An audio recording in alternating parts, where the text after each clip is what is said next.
خاوەنی فرۆژگای ناو قوتابخانەکانی سلێمانی کە لە مانگی هەشتەوە بە زیادکردنی ئاشکرا فرۆژگای قوتابخانەکانیان وەرگرتووە داوای هەڵوەشانەوەی گرێبەستەکانیان لەگەڵ پەروەردە دەکەن.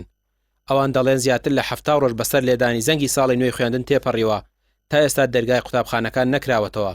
ئەوەش زیانی زۆری مادی بە ئەوان گەیاندووە. ئێمە یاداشتێکمانیاوە بە گشتی پەروەردەی سلێمانی کە بۆمان بەرزکاتەوە بۆ وەزارەت یاداشتەکە ئەمەی کە ئێستا لێرەیە باسیەکەین پێشتر لە یاداشتەکەی باسمان کردووە. ئێمە داوای هەڵۆشانەوەی گرێبەستەکانمان کردووە.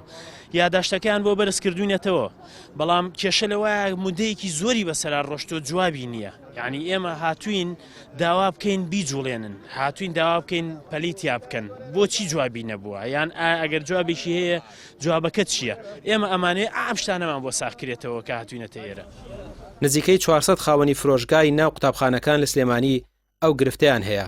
ئەوان داوا دەکەن یان بۆ ساڵی ئایندە خەرەبوو بکرێنەوە یان گرێبەستەکانیان هەڵبوەشێتەوە و پارەکانیان بۆ بگەڕێنرێتەوە. ئەو پارەی لەبەر دەستمان بۆ کردمانتە ناو قوتابخانەکانەوە، یعنی هەموو ڕۆژی لە زەرەدان ئێمە.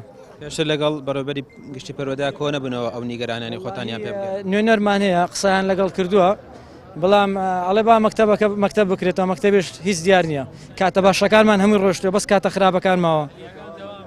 وەرزی یەکەمەوە ڕۆیشت، وەرزی دووەمیش ڕەمەزانی تێکەی دەنگدانی تێکەی تر شتێکی وا نامێنێ بۆ ئێمە کاسبکار.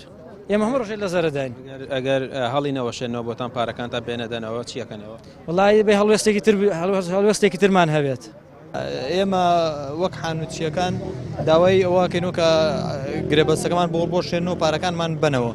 چاوەڕێەوە ناکەین وەسە مامۆستا دڵشاد بڵێن لە پەروەردە لە بینی هەولێر و سلێمانیە دەسیمان پێەکەن لەوێڵێ مامۆستا ئالان ئێمە چاوەڕێەوە مامۆستا ئالان مامتووە بە مامۆستا بە دکتۆر ئالان ئەڵین گرێبەستەکەڵ بەشێتەوە لە سلێمانی مامۆستا دڵشاد دەڵێ ئەوێ ینی دەسی پێەکەن.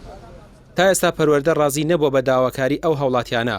پەیامیش چەند جار پەیوەندی کرد بە پەروەردەوە، بەڵام وەڵامی پەیوەندیەکان نەدرایەوە. دواکەوتنی موچە و دواجاریش بەکەوتنی پرۆسەی خوێندن زیانی زۆری بە چین و توێژەکان گەیاندووە و کاریگەریەکانیشی تا دێت زیاتر دەردەکەوێت. ڕامیار عوسمان، کەناڵی پەیام، سلێمانی.